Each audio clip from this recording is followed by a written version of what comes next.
Между нами расстояние, но я слышу твое дыхание. Во снах вижу твое сияние. За что такое наказание? Между нами расстояние, но я слышу твое дыхание. Во снах вижу твое сияние. За что такое наказание? Ты сама меня заманила, мою голову скружила, говорила то, что никого так сильно не любила.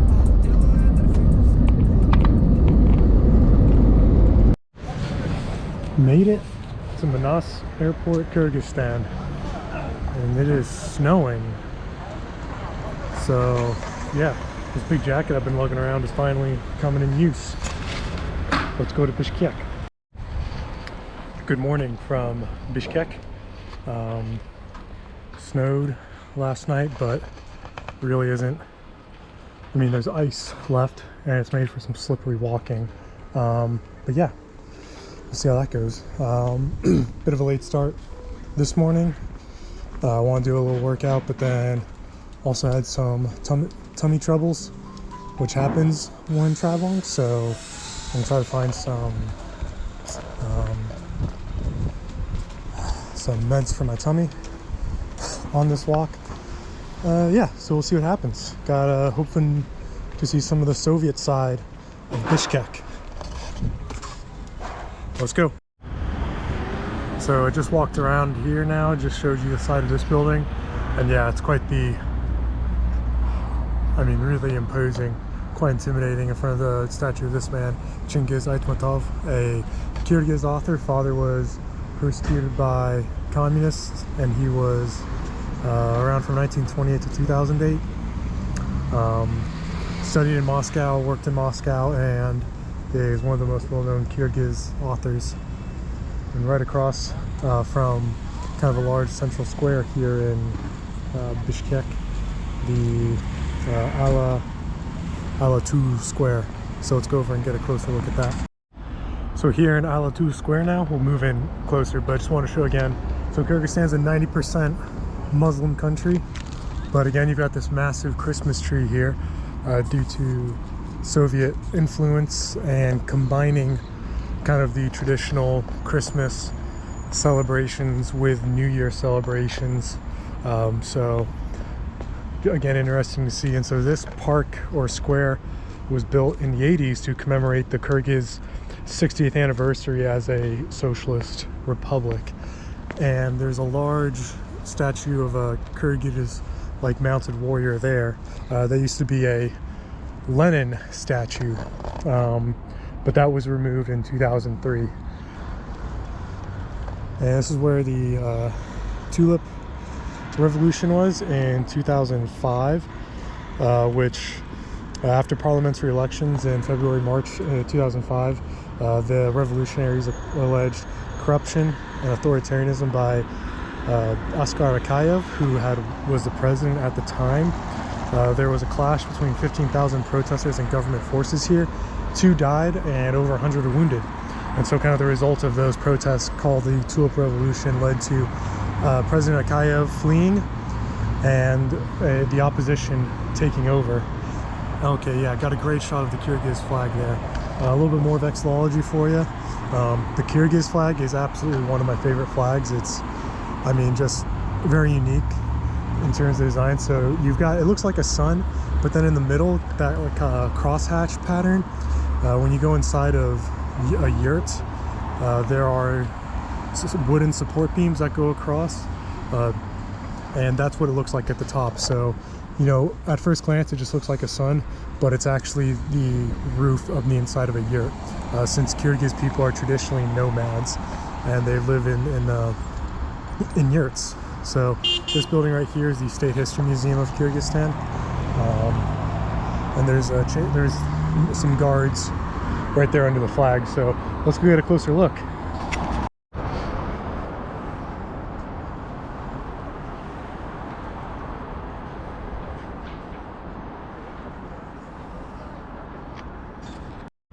So this statue here is the statue of Manas, who is a legendary warrior of Kyrgyz cultural history, I guess, good best way to put it, written in poem form over 1,000 years ago, so kind of like a Gilgamesh of sorts for Kyrgyz peoples. And yeah, the name Manas, for anyone watching who's either flown through Kyrgyzstan or maybe was in the US military and either flew through here or was stationed here, Manas Air Base is named after him as well. So yeah, quite a pretty awesome statue. Behind the State History Museum now, which right on the other side of that is the square I was just in with the Christmas tree and Manas' statue. Here is a statue that used to be there up until it was removed and put back here, of statue of Lenin, father of the Soviet Union and the Bolsheviks and all that fun. And directly across from the government building of Kyrgyzstan. So yeah, moved him here right in front of the government. Not sure why they placed him here directly across from there, but what do I know? I'm just a tourist. So just a short walk from the square I was in. Don't know if you can see it on here, but the big red Kyrgyz flag is right there. Short walk is Panfilov Monument, so dedicated to Ivan Vasilievich Panfilov, the commander of the 316th Motor Rifle Division, a Kyrgyz motor rifle division that fought in World War II, and there's a legacy there. The 316th fought in the Battle of Moscow against the Wehrmacht forces, and in that battle supposedly 28 men from the 316th destroyed 18 tanks, who knows how many German men. They fought to a man and killed everyone. And supposedly, due to this, the 316th was renamed the 8th Guards Motor Rifle Division, and to be given the title of Guards means it's a very big honor. It was and still is an honor in the Soviet Union, still in the Russian military and some former Soviet Union forces as well, to be a Guards division.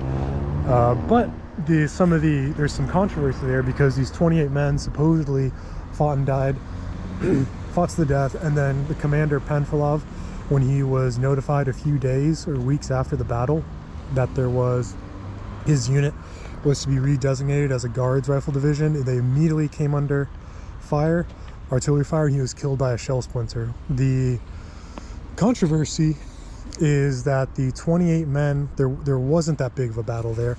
The battle was falsified by Red Army journalists, and this was discovered, I guess you could say, in the 90s, when a 1948 internal Red Army report came out saying that this had been falsified for the war propaganda effort.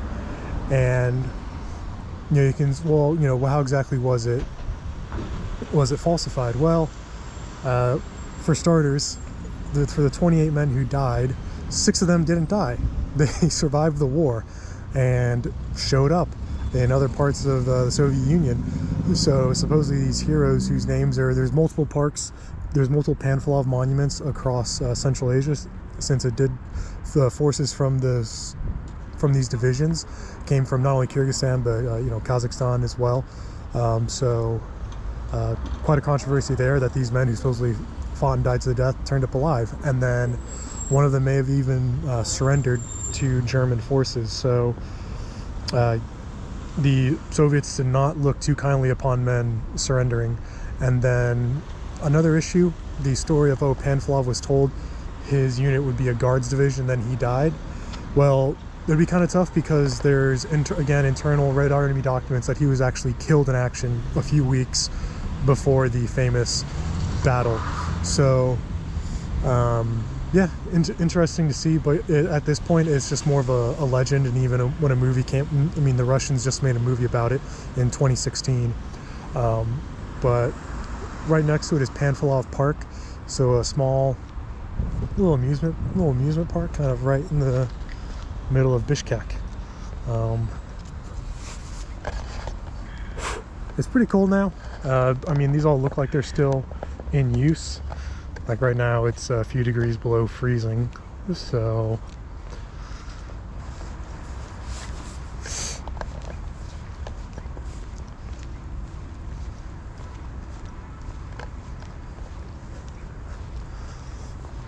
oh yeah, that spinning chairs, you'd be really freezing spinning around on that in this cold weather. Dang. Just a nice little amusement park. Totally kind of unexpected. I mean, on the map it says Panfilov Park, and I thought it was going to be just, you know, like an open walking park like you see in so many of you know, these former Soviet. Oh, there's that merry-go-round is running. But yeah, didn't really expect this. But then again, you know, there are lots of little amusement parks you see all over. Communists built a lot of them up, so I shouldn't be too surprised. But yeah, nice little fun park.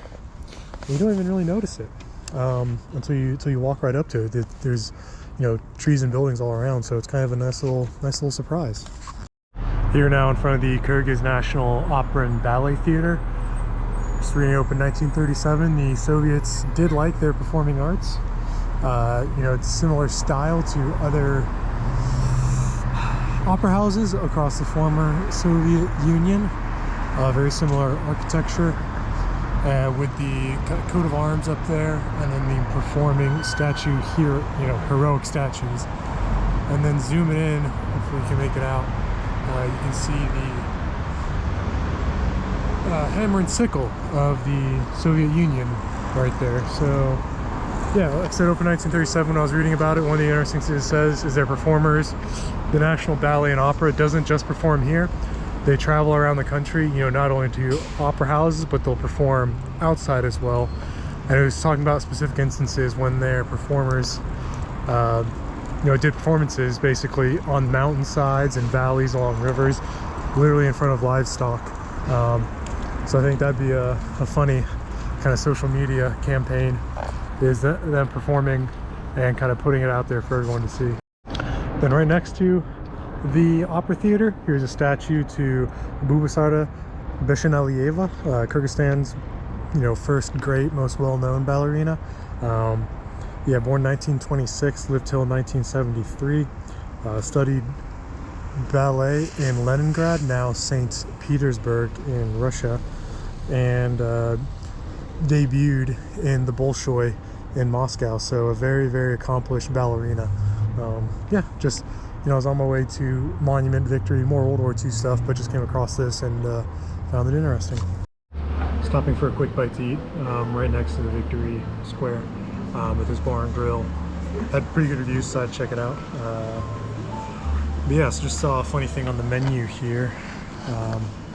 Administration is worried about misplaced personal items, but is not responsible for them. So, you know, usually in American places are like, oh, we're not responsible. But at least here, they're not responsible, but they're worried about them. So that's more than you can ask for back home, I guess.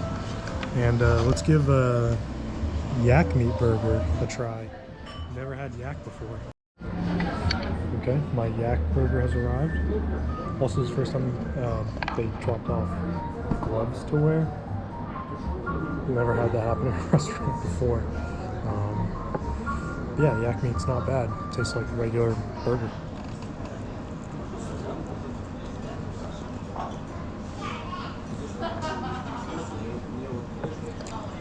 It was a little greasy and messy though, the gloves. So, all right, standing now in Victory Square, Bishkek. This was once the site of like the main Bishkek Central Market, but in the 80s, 1985 to be exact, they built this monument here on the 40th anniversary in the victory for World War II, or Great Patriotic Wars, the Soviets and Russia call it.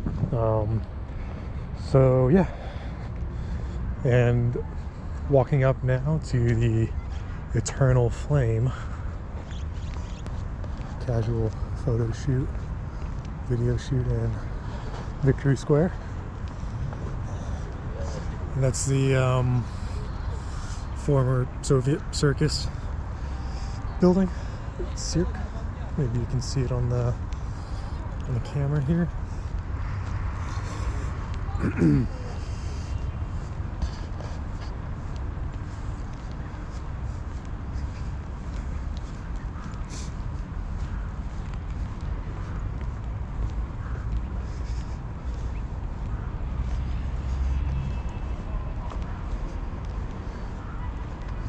Yeah, so looking up, you've got the hammer and sickle, but they've also got the crossover like the top of a yurt. So combining the Soviet iconography with Kyrgyz cultural iconography. It's the eternal flame.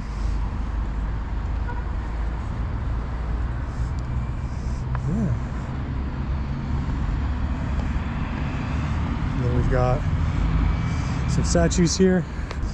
So they're carrying, it's a crew served machine gun.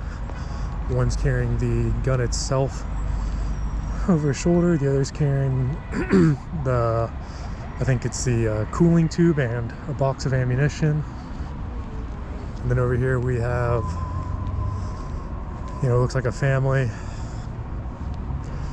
maybe heroically retelling war stories, or I don't know, just looking at the victory. Is it a family or is that two guys? It's two guys with children.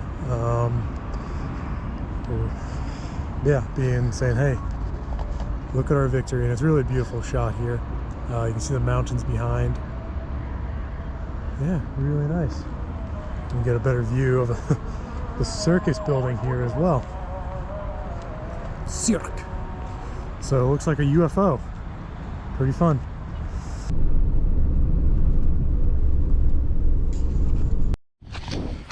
Hello from what I think is Ala-Archa Park. I don't know. I mean, I do know that the entrance, follow that road over those mountains and go there. That's Ala-Archa Park as well. And for everything I'd read online,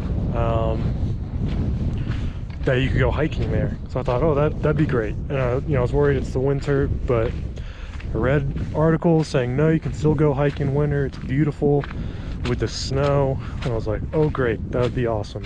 Well, we get in there, we drive through the entrance, I pay to go in, and then I don't know, we're driving and there's no hiking trails. Like on Google Maps, I see like the little points for hiking trails, but there just aren't any. We see some people walking, but they're just walking along the road, which is like this. I'm like, well, it's not really much of a hike, just walking along the road. And try and talk to the driver in my bad Russian, just saying what, you know, what I want to do, what I'd like to see Ala-Archa, and he's trying to say, oh no, there's no, you don't want to hike, you want to go to this other park like way over there, like an hour that way, and go bungee jumping off this bridge. I said, I definitely don't want to go bungee jumping. I don't want to go off that bridge. That is not what I looked into. He says, oh, well, we'll take you here to the ski resort so you can ski. You know, and I'm wearing like just, you know, pants. I'm like, I'm not ready to ski. I don't want to ski. I'm like, oh, well, I mean, he was trying to be helpful. I'm not like upset at him. It's nothing like that. But no, it's just, you know, you'd think everything online talks about, oh, you don't need a guide to go. You can go and just find these hiking trails. Well, I couldn't. I failed. So left Bishkek about an hour and a half ago because it's about a 40-minute drive. But we drove around in Ala-Archa, just up and down this single road for a while, and couldn't see anything until finally he was like, where do you want to go? And I was like, I want to hike. And he's like, right, but where? And I was like, I thought, like looking on Google, we'd be like, okay, let's go to this point, and it's just more road. So I'm not about to go just off hiking into an unknown mountain and forest that I don't know with you know, I have like spotty service, so you know, I'm just not gonna do that. So yeah, I think the driver kind of felt bad for me, so dropped me off on this hill, and I'm just kind of walking down to so I at least get some fresh air, at least some views. Yeah, it's all right. Get a few hours outside the city, get some fresh air. It's not a bad. It really isn't a bad view. I mean, mountains are beautiful. Yeah, just I guess Google Maps wasn't helping, trying to find the hiking trail entrances. Yeah, probably should have done a little bit more planning on my part. I thought I did, because this is a very popular tourist area. I mean, there's a town down there with I'm like driving up here, there's a bunch of resorts. So I mean, this one's on me, I'm not blaming anyone else. So you know, it is what it is. That's life sometimes. Yeah, I think my driver felt a little bad for me, because I mean, I'll give him credit. We were looking all over on his phone, my phone, comparing, trying to find like where I could go and walk. So I do appreciate him. But yeah, you know, at least getting outside some fresh air, watching these families sled. So that's pretty cute. Yeah, it's not a total loss, only a partial loss, I guess. So after yesterday's debacle, found a taxi driver who knew where to go. And yeah, walking through Ala-Archa now.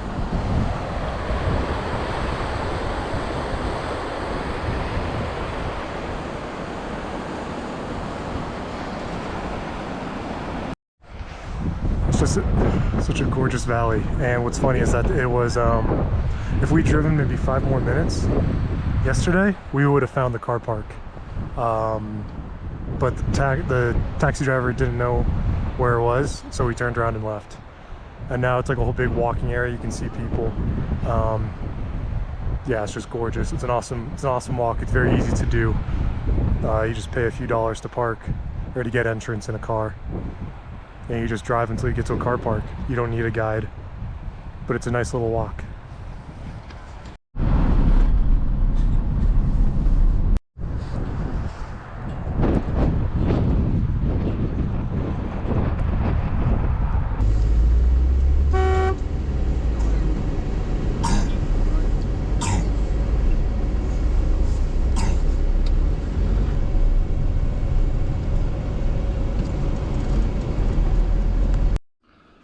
Good morning from Issyk-Kul, Kyrgyzstan.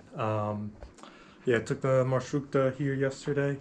A little spicy at times, going through some winter storm areas, but made it here all right. So gonna explore the lake that during the summer, this area, the town I'm in is Cholpanata.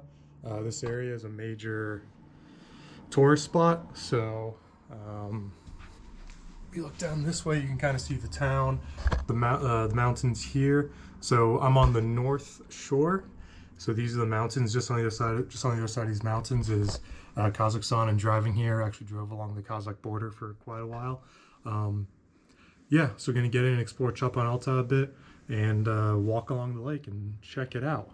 It's pretty cold. Yesterday, leaving Bishkek, it was in the 20s, and today, I mean, it's a little warmer. It's in the 30s. But yeah, a little brisk. It's too cold to swim. Well, maybe. We'll see. I've already made a bunch of whole new friends here in Cholpan-Ata.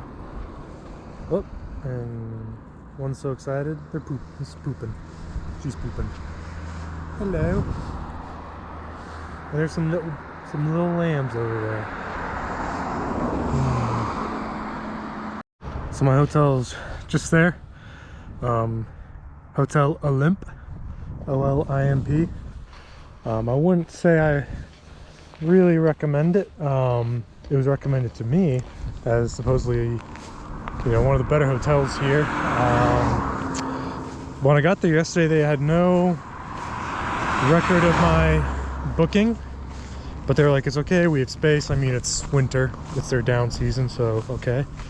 But then after I checked in, about an hour after, kind of going through, changing, the door opens, there's someone else, there's 2 guys standing there saying that's their room. And I told them no, actually it's my room. And they showed me their key card saying the room number, and I already had that room number, so they left. Okay. Go out to dinner and walk around. Come back, open the door, and there's someone else just chilling in the chair, having a drink, watching TV, and all my stuff is in there. You know, fortunately, you know, none of my stuff was out, like my important things. But yeah, he was just he was just hanging out, and never bothered to wonder why someone else's bag and clothes were in there. So we went down to the reception. They said, "Oh, no, we're so sorry, so sorry." So just walked through, well, all this, all twisty-turvy through different roads. I was like, how the beach is so close, but I just couldn't get to it. And I was like, okay, I found the beach. So you can see it on the Google Maps, and it's behind here, but like, is this supposed to prevent me from walking through?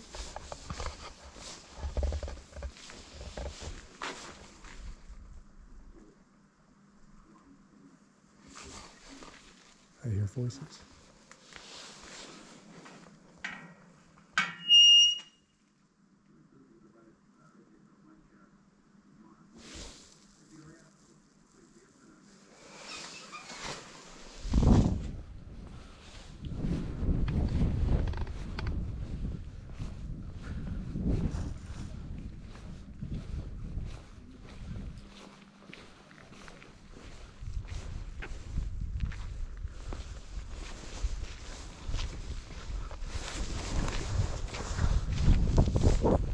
Oh yeah, definitely nice sand beach. Fun fact about Lake Issyk-Kul, it's actually a salt lake. Yeah, it's saline. You know, you'd think being up in the mountains, we're over 5,000 feet altitude here, and the primary source of this is glacial runoff and just water runoff from the mountains that surround it. But yeah, it's actually saline, so pretty neat. I can see why this would be popular in the summer. It definitely seems like decent sand, not big. It's not a rock beach, so yeah, let's just start walking down the beach, see what we find. And because the water is saline, the lake almost never freezes. So maybe bits a little, but it won't freeze the whole thing. Let's see how cold this water is. Ugh, come here. Come on. I feel like a big one's gonna come in now. Ooh. Yeah, that's cold. Oh yeah, that's cold. That's real cold. I got my big jacket on. At first I left with just my sweater, because I was like, well, in the sun it's not bad. But then with just my sweater, when a cloud goes by it gets cold. When it's windy it's cold, which is most of the time. But then my jacket, it's really hot in the sun. So I can't reach a good medium right now. But I figured it's better to be a little too warm than too cold. There's another older couple down there, enjoying the water as well, so I no longer feel as like I'm breaking the rules. But this door opens as well onto a nice walk, so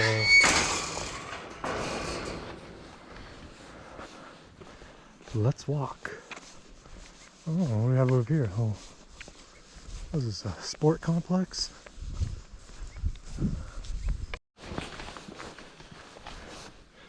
Yeah, so we have a sport complex here. Sportivny complex imeni Sartova Esengelde Zhunushbayevicha. So sport complex named after after Sartova Esengelde Zhunushbayevicha. That chap. Don't know who he is. I don't really see, there's like no goals or anything set up here. So it's just a big open little enclosed field.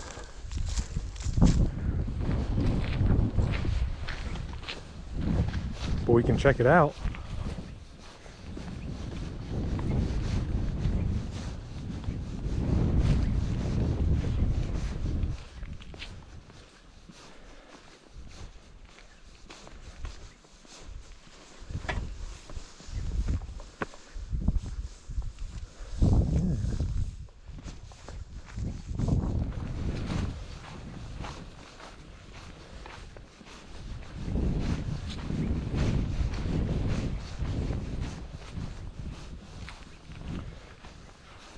Then goes the goalposts right here.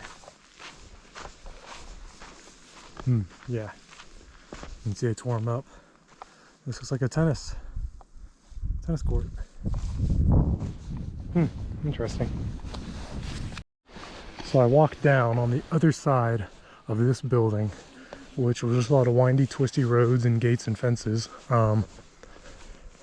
If I just walked like a few hundred feet further, I could have walked down this pathway all the way down to the beach. You know? But that's alright. Got to do a little exploring. Here you go, right by the lake. Got yourself a nice statue of Lenin. So in the middle of Cholpanata, World War II memorial, or for them the Great Patriotic War. Because it wasn't a world war for them.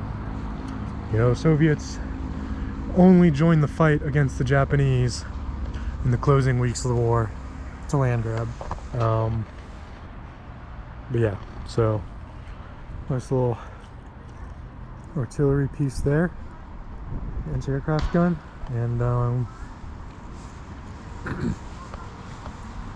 let's see, what does it say here?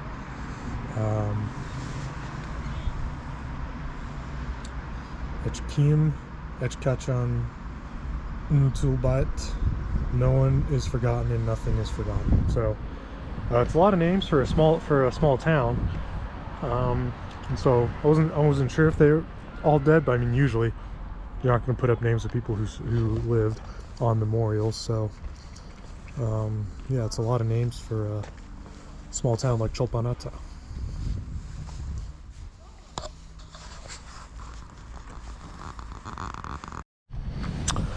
Here at Cholpan Fountain in Cholpanata, yeah, pretty nice. I mean, the statue's nice. The park itself, a little dilapidated. You think it'd be a little bit better condition. I mean, given this is a resort town, someone was telling me earlier, 5 million people come through here, so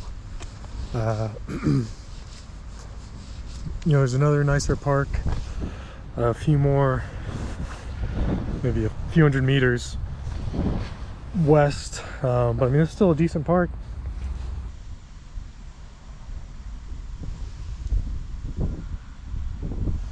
And over here, you can just sort of see under this orange house, there's a river, or a little runoff, little creek that runs down to the lake, which is just a few hundred meters that way. So yeah, nice little park to sit and have a think.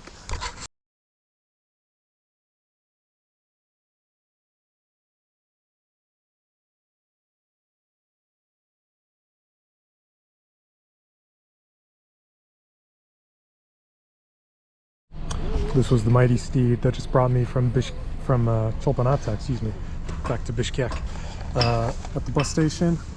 So now I gotta find a bus to Almaty. Yeah, let's take a look here. Well, I need to find a bathroom, some snacks first.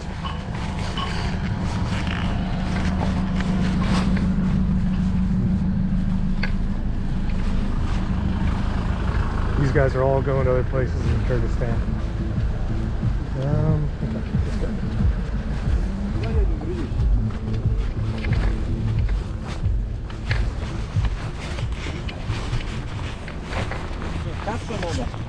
Касса надо. Да. Там? Окей. Внутрь зайди, там касса. Окей, спасибо.